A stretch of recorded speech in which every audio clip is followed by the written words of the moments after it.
Romanos capítulo 6, nós vamos ler até o versículo 10.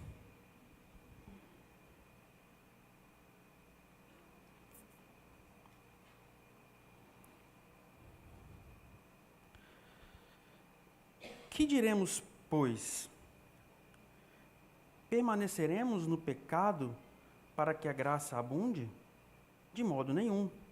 Nós que estamos mortos para o pecado, como viveremos ainda nele? Ou não sabeis que todos quantos fomos batizados em Jesus Cristo, fomos batizados na sua morte? De sorte que fomos sepultados com ele pelo batismo na morte, para que, como Cristo foi ressuscitado dentre os mortos, pela glória do Pai, assim andemos nós também em novidade de vida. Porque se fomos plantados juntamente com ele na semelhança da sua morte, também o seremos na da sua ressurreição. Sabendo isto, que o nosso homem velho foi com ele crucificado, para que o corpo do pecado seja desfeito, para que não sirvamos mais ao pecado. Porque aquele que está morto está justificado do pecado. Ora, se já morremos com Cristo, cremos que também com ele viveremos. Sabendo que, tendo sido Cristo ressuscitado dentre os mortos, já não morre. A morte não tem mais domínio sobre ele. Pois, quanto a ter morrido, de uma vez morreu para o pecado, mas quanto a viver, vive para Deus. O versículo 8 foi o que eu gostaria de repetir com os irmãos e me chamou a atenção. Ora, se já morremos com Cristo, cremos que também com Ele viveremos. Eu estava meditando em um poema, essa semana, que é uma música, na verdade, Só que eu não vou me atrever a cantar, obviamente. E eu estava pensando nessa semana sobre essa música, quando eu comecei a meditar neste texto. E essa música fala sobre viver em Cristo. O que é viver em Cristo? E eu lembrei deste texto que Paulo escreve aos Romanos e fui tentar entender um pouquinho, antes de chegar nesse poema, o que Paulo queria dizer para os irmãos de Roma.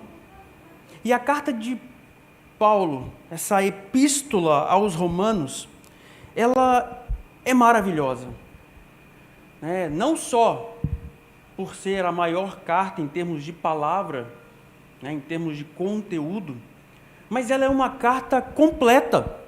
Quando nós lemos a epístola que Paulo escreve aos Romanos, nós vamos encontrar diversos temas, profundos temas. Ele vai falar sobre vida cristã, fala sobre julgamento, pecado, lei, eleição, salvação, justificação, santificação. Ele fala de diversos temas, relacionamento do ser humano com o Estado, com as autoridades, fala sobre os judeus, gentios, uma carta completa. E não podia ser diferente. Os destinatários dessa carta, a igreja em Roma, era uma igreja diferente de sua época. Por que diferente de sua época? Porque Roma era uma das grandes cidades do mundo, então. Talvez, a maior nos dias de Paulo. E não era uma cidade, se a gente fosse comparar hoje, até para a gente tentar entender, é como se fossem esses grandes centros que existem pelo mundo. São Paulo, Tóquio, Paris, Nova York. Cidades grandes, com uma quantidade enorme de pessoas, de vários povos, várias etnias, vários costumes. E, ao mesmo tempo, era uma cidade que tinha uma infraestrutura que não tinha nas demais. Quando a gente lê a história, a gente percebe o quanto a organização política do Império Romano beneficiou a cidade de Roma. Quando a gente lê e percebe até hoje, né? Se a gente olha para, apesar de eu nunca ter ido, mas vendo pela televisão, pela internet, né, as ruínas da cidade, aqueles portais que a gente vê, é uma prova de que, de fato, era uma cidade diferenciada de sua época. Era tão diferente que as estradas que davam acesso a Roma eram as mais seguras da época. Era um caminho onde os soldados passavam, né, transitavam regularmente para proteger o Estado, para movimentar com mercadorias, armas, abastecer as frentes, né, onde os soldados estavam espalhados pelo vasto Império Romano. E isso favorecia que Roma fosse uma cidade que crescesse e se destacasse. Se era muito bom viver em Roma, um aspecto político, econômico, material, espiritual era um desafio. Primeiro porque o Evangelho ainda estava engatinhando. O Evangelho ainda estava começando. E havia uma forte perseguição, primeiro pelos judeus e depois pelo próprio Estado romano. Se a perseguição pelos judeus ela era mais branda, falar que branda é a palavra que me vem à mente aqui para tentar expressar, porque quando compara a perseguição com o Império Romano, ela muda completamente. Ser perseguido pelo exército, pela força do governo, é completamente diferente de ser perseguido por religiosos da época. E era este o ambiente espiritual que vivia essa região. Uma igreja recém-formada, não se sabe por quem, pode ser, segundo os estudiosos, ter sido formada por cristãos que foram impactados por Deus no dia de Pentecostes, ou por outros que foram impactados pelas mensagens de Paulo durante suas viagens missionárias. Não sabemos quem foi. O fato é, a igreja que havia ali se reunia nas casas, fazia os cultos, e era uma igreja que estava em pleno crescimento, em franca expansão, em uma cidade que era o ântrio, o auge, era o oposto do que a gente imaginava, né? Assim, a igreja que estava crescendo e uma cidade que vivia completamente em pecado. Paulo escreve a carta aos Romanos, divagando e determinando, orientando, como eu falei, sobre diversos temas. No capítulo 6, que é esse que a gente está aqui, ele vai falar sobre santificação. E ele associa a santificação do crente à vida e morte de Jesus. E ele começa no versículo 1, combatendo uma corrente filosófica, doutrinária, que existia na época dos antinomianos, que pregavam e defendiam que podia pecar à vontade, porque a graça era infinita. E ao mesmo tempo que eles pecavam, Deus os perdoava. Então eles podiam viver de qualquer jeito. Por isso que Paulo fala, que diremos, pois? Permaneceremos no pecado para que a graça abunde? Ele estava trazendo uma orientação para combater essa corrente filosófica que queria desvirtuar os irmãos e queria chamar os irmãos para viver uma vida completamente desassociada da presença de Jesus. Por isso que Paulo ele associa e ele fala sobre uma solidariedade dupla, que Cristo se solidariza conosco, assumindo toda a responsabilidade e morrendo em nosso lugar. E nós nos solidarizamos com Ele e com Ele morremos. Só que Ele fala, da mesma forma que com Ele nós morremos, com Ele nós também vivemos. Porque Ele ressuscitou, e quando nós morremos para o mundo e ressuscitamos para Cristo, então vivemos em Cristo, vivemos com Ele. E eu fiquei imaginando Como é isso?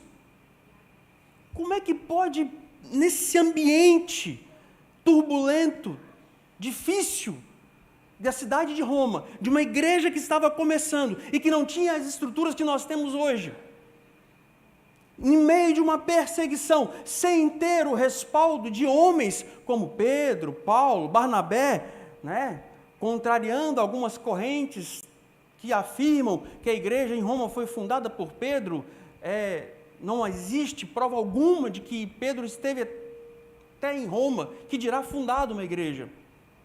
Não tinha aqueles grandes homens, como uma igreja que estava em formação, num ambiente tão desafiador, entenderia e viveria em Cristo. E eu fiquei imaginando que esse desafio de entender o que é viver em Cristo é também o nosso. Não mudou muito. Nós temos esse mesmo desafio de entender o que é viver em Cristo. Por isso que eu me lembrei do poema. Esse poema, eu não encontrei a data em que ele foi escrito, mas estima-se que ele tenha sido escrito em 1930, entre 1930 e 1935. E ele fala sobre em Jesus. E ele começa falando que em Jesus, vivendo cada dia. E eu fiquei imaginando, e fui lá para o Salmo, de número 16, quando o salmista fala o seguinte: tenho posto o Senhor continuamente diante de mim, por isso que Ele está à minha mão direita, nunca vacilarei.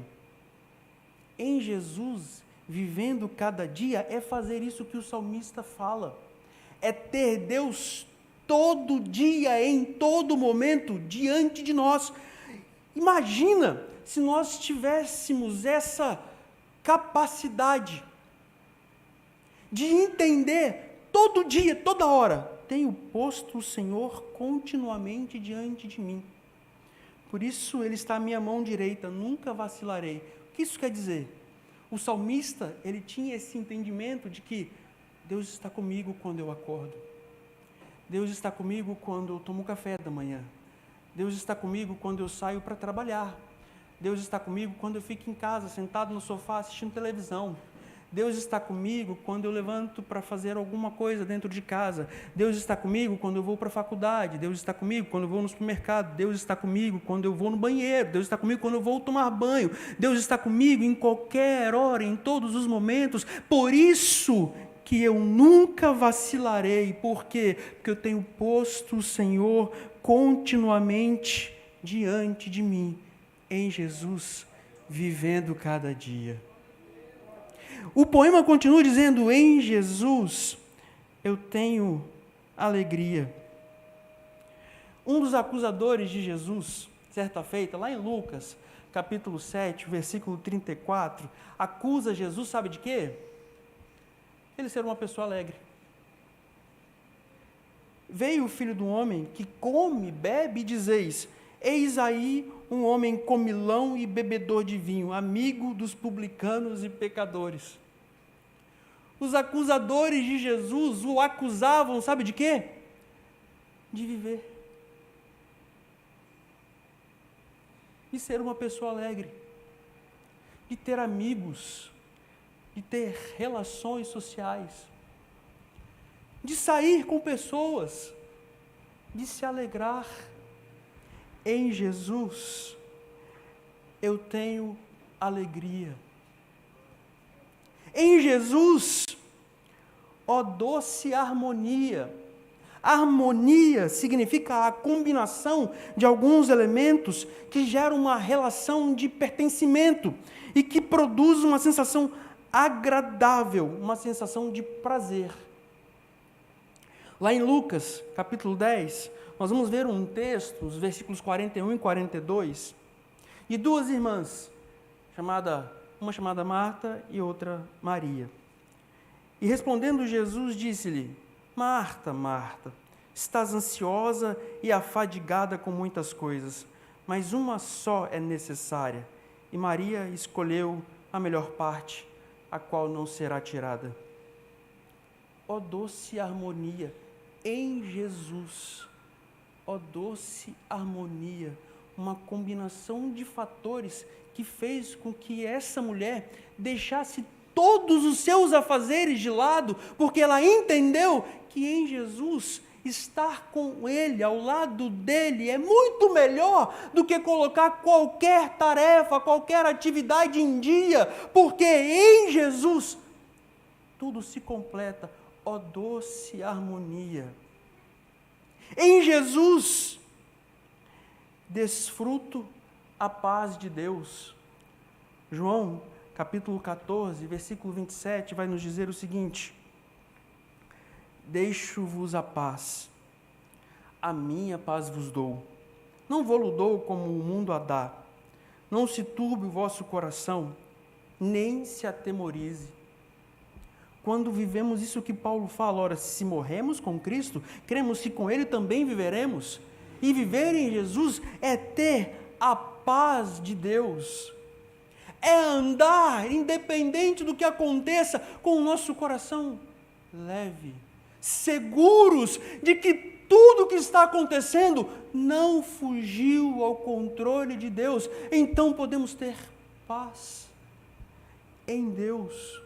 O mundo pode estar indo de mal a pior, as coisas não acontecem do jeito que a gente gostaria que acontecesse, mas nós temos paz.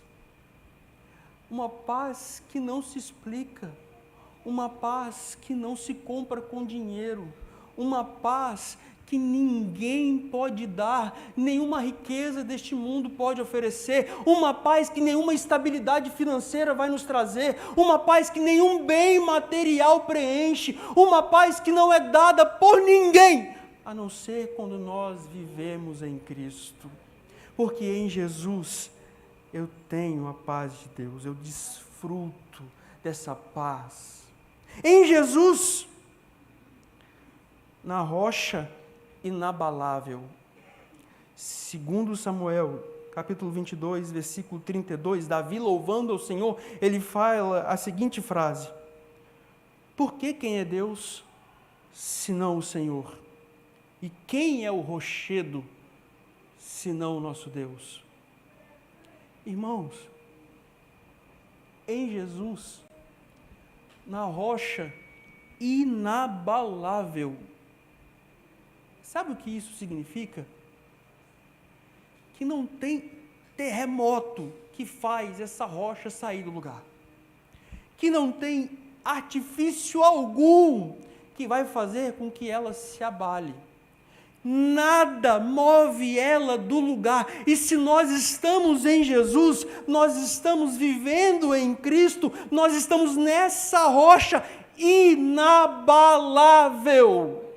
Nada, ninguém, nenhum artifício humano ou espiritual é capaz de abalar, movê-la do lugar. Em Jesus, na rocha inabalável. E quem é o rochedo, senão o nosso Deus? Em Jesus, no homem incomparável.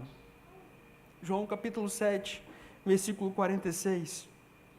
Um grupo de pessoas que estavam cercando e querendo acusar a Jesus, cercaram para tentar pegá-lo em algum deslize. E de repente eles exclamam: nunca homem algum falou como este homem. Eles foram para tentar pegar Jesus, foram para tentar armar alguma armadilha, e ouvindo os seus ensinamentos, ouvindo a sua mensagem, eles ficaram sem reação, olharam um para os outros e simplesmente reconheceram: este homem é incomparável. Ninguém fala como ele. Irmãos, servimos a um Cristo, a um Deus, vivemos em Jesus que é incomparável. Isso significa que nos momentos mais difíceis, ou naqueles que a gente nem imagina, Ele vai fazer aquilo que nós não esperávamos. Ele vai cuidar de nós. Eu ouvi um testemunho certa feita, que eu não sei se é uma história ou uma história, se começa com E ou se começa com H. Eu imagino que pelo contexto comece com E, seja algo fictício. Até porque não é lá uma história muito bacana e vocês vão entender o porquê. Dizem que certa feita, em determinado lugar, tinha uma irmã, uma mulher de Deus, que ela tinha um relacionamento com Deus diferenciado. E as pessoas vinham de longe, como na época dos profetas, né, que tinham as referências, ela era uma dessas referências, e as pessoas vinham de longe para pedir para que ela intercedesse a Deus, orasse por eles, porque ela tinha essa reputação, essa fama, de que era uma mulher que tinha um relacionamento com Deus muito próximo, e Deus falava com ela. E aí, certa feita, um pregador que veio de longe, ouviu dizer que ele ia pregar nessa igreja, que nessa igreja essa irmã reunia, ele, muito curioso, para não dizer uma outra palavra, ele chegou para essa irmã e perguntou logo no começo do culto, ele chegou um pouco mais cedo, quem é a irmã fulana? Ah, a irmã fulana é essa aqui, uma irmã simples. Ele chegou para ela e falou, eu ouvi muito falar da senhora. É mesmo? É. Pô, irmão, por quê? Não, eu ouvi muito e eu queria fazer um desafio com a irmã. Aquela irmã simples, não entendeu nada, falou, mas que desafio? Ele falou assim, olha, já que eu ouvi dizer que a senhora é mulher de Deus, que Deus fala com a senhora, eu cometi um pecado no dia tal. Eu queria que a senhora buscasse, perguntasse a Deus qual foi o pecado. E depois do culto eu queria ouvir o que Deus respondeu para a senhora. Aquela irmã ficou toda sem graça. Nunca tinha alguém feito um pedido desse. E aquele irmão foi para o culto. Quando acabou o culto, o irmão foi para ela, procurou aquela irmã novamente. E aí, irmã, você consultou a Deus, falou com Deus? O que Deus falou para a senhora? Qual foi o meu pecado do dia tal? E aquela irmã toda simples, falou assim, olha, irmão, eu conversei com Deus, só que Ele não me disse o seu pecado. Aquele irmão meio que começou querendo dizer que a fama dela não era lá essas coisas, só que ela continuou dizendo, Deus não me revelou o seu pecado, não me disse qual era, porque no dia tal, a tal hora, no seu quarto, você dobrou o seu joelho, confessou o seu pecado e disse que jamais faria. Deus então te perdoou e disse que não se lembra mais qual é o seu pecado, por isso que Ele não pôde me dizer qual é. Aquele irmão envergonhado dobrou os joelhos e começou a chorar pedindo perdão a Deus. Porque quando a gente serve a este Jesus, este homem incomparável, Ele nos dá respostas que nós não imaginamos. Ele fala coisas que nós não conseguimos imaginar. Aonde que nós imaginaríamos, este homem, por exemplo, que Deus daria uma resposta nesse nível? Como aqueles perseguidores de Jesus, que foram para prendê-lo em alguma palavra e foram surpreendidos por este homem incomparável. Em Jesus, no Deus tão adorável, Hebreus capítulo 1, versículos 1 a 6, havendo Deus antigamente falado muitas vezes e de muitas maneiras aos pais pelos profetas, a nós falou-nos nestes últimos dias pelo Filho, a quem constituiu o herdeiro de tudo, por quem fez também o mundo, o qual, sendo o resplendor da sua glória, a expressa imagem da sua pessoa e sustentando todas as coisas pela palavra do seu poder, havendo feito por si mesmo a purificação dos nossos pecados, assentou-se à destra da majestade nas alturas, feito tanto mais excelente do que os anjos, quanto herdou mais excelente nome do que eles. Porque a qual dos anjos disse, tu és meu filho, hoje te gerei? E outra vez, eu lhe serei por pai e ele me será por filho? E outra vez, quando introduz no mundo o primogênito, diz, e todos os anjos de Deus o adorem. Em Jesus, no Deus tão adorável. Em tudo Ele é digno de ser adorado. Em todos os momentos. Em Jesus, o mal não temerei. Mateus capítulo 10, versículo 28. E não temais os que matam o corpo, e não podem matar a alma. Temei antes aquele que pode fazer perecer no inferno a alma e o corpo. Quando nós estamos em Cristo, nada nos faz ficar temerosos. Em Jesus, a graça é infinita.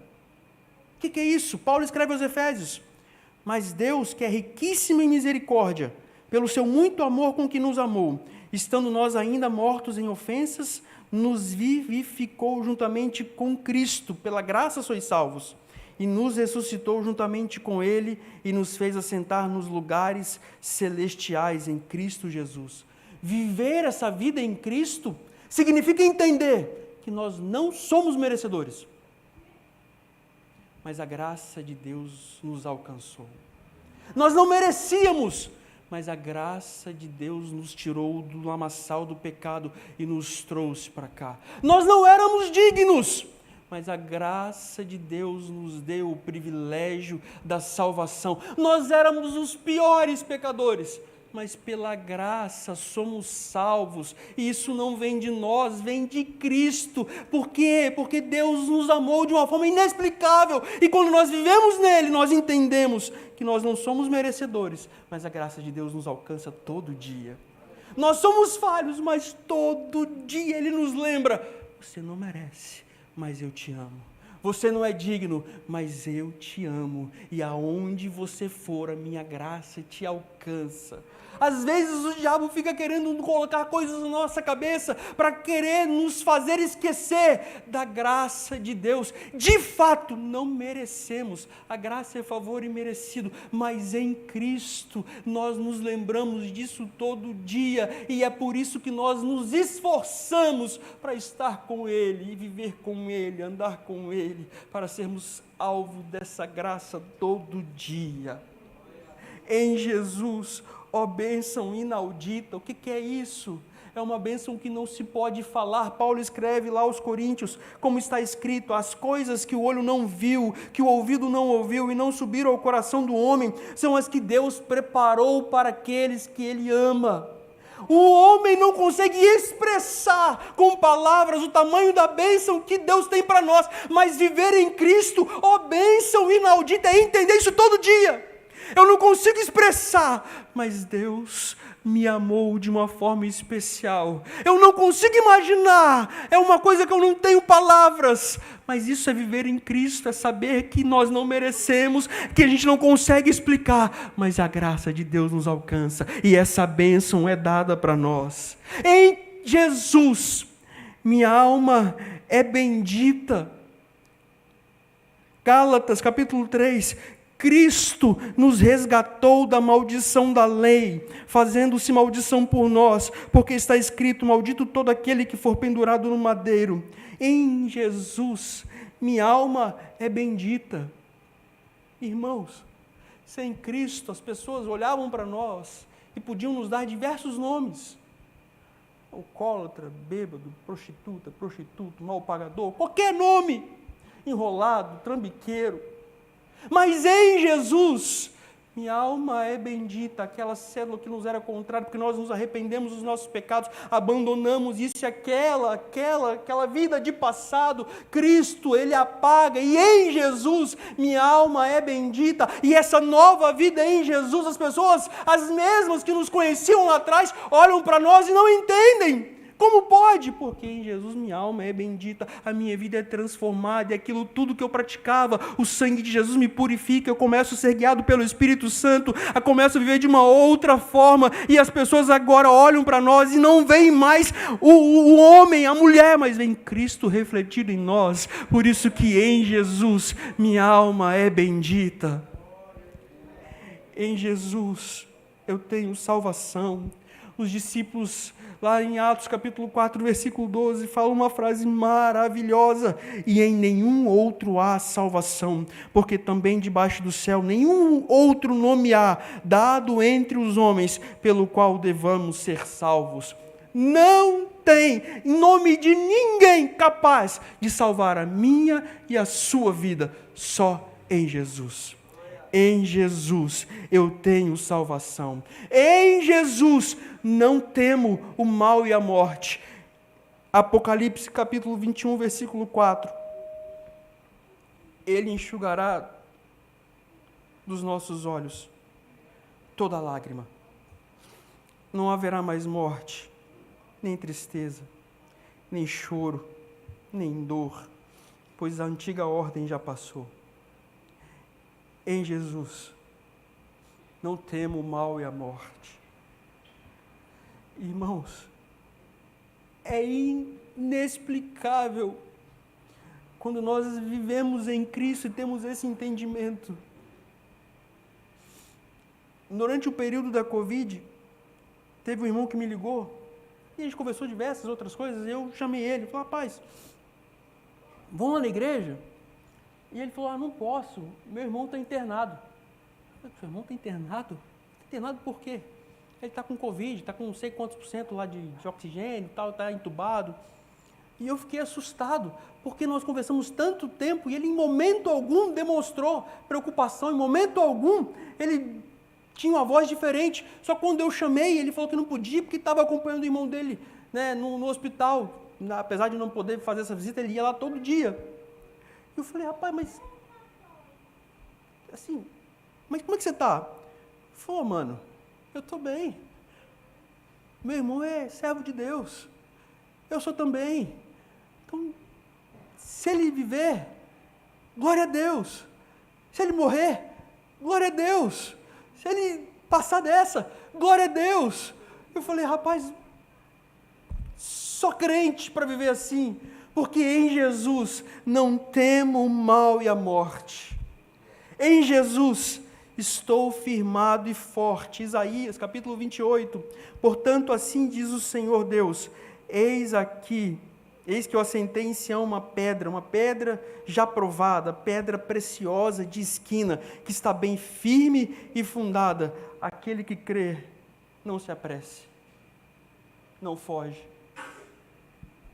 Por quê? Porque em Jesus estou firmado e forte. Em Jesus, meu barco rumo ao norte. Romanos 8,14, que é isso? Todos os que são guiados pelo Espírito de Deus, estes são filhos de Deus. Em Jesus, meu barco rumo ao norte. Mas se eu quiser ir para o sul? A direção que Deus mandar eu vou. Mas eu queria ir para leste. Mas em Jesus, meu barco ruma na direção que Ele quer. Porque quem é guiado pelo Espírito de Deus, este é filho de Deus. E nós entendemos que viver em Cristo é ser guiado por Ele. E por fim, em Jesus, eu sempre hei de vencer. Mas em todas essas coisas, somos mais do que vencedores por aquele que nos amou. Porque eu estou certo que nem a morte, nem a vida, nem os anjos, nem os principados, nem as potestades, nem o presente, nem o porvir, nem a altura, nem a profundidade, nem qualquer outra criatura nos poderá separar do amor de Deus que está em Cristo Jesus nosso Senhor. Em Jesus, eu sempre hei de vencer. Sempre hei de vencer. Por quê? Porque nada nos separa deste amor. Pode ser que a gente não entenda, pode ser que a gente não goste, mas quando nós estamos nele, somos guiados por ele, temos toda essa vida em Cristo, vivendo em Jesus, irmãos, o resultado final é nossa vitória em Cristo Jesus. Então fique tranquilo, porque, ora, se morremos com Cristo, com Ele também viveremos. E ter essa vida em Jesus é ter todo esse entendimento. Nós vivemos em Jesus. Então tenha certeza de que essa vida que Ele tem, essa vida que Ele nos propõe, é a melhor quando nós temos essa certeza. Feche os seus olhos. Pai querido, Queremos, ó Deus, ter esse entendimento e viver essa vida em Cristo. Vivendo, ó Deus, dessa forma, tendo o Senhor na nossa frente, nos guiando, nos conduzindo, nos orientando, nos exortando, nos ensinando, vivendo momentos felizes. Vivendo em Cristo, nós podemos nos alegrar, podemos ter relações sociais, podemos ter amigos, podemos ser alegres, podemos passar por tristezas, podemos passar por lutas, mas nós sabemos que o Senhor está no controle, nosso barco está na direção que o Senhor quer, porque somos guiados pelo Senhor, e independente de tudo que aconteça, quando nós vivemos essa vida em Cristo, nós sempre seremos vitoriosos, porque o Senhor está conosco, o Senhor dos exércitos está ao nosso lado. Pai querido, nos ajude a viver essa vida em Cristo, a viver todos os dias a Tua palavra, sentir e receber o Senhor.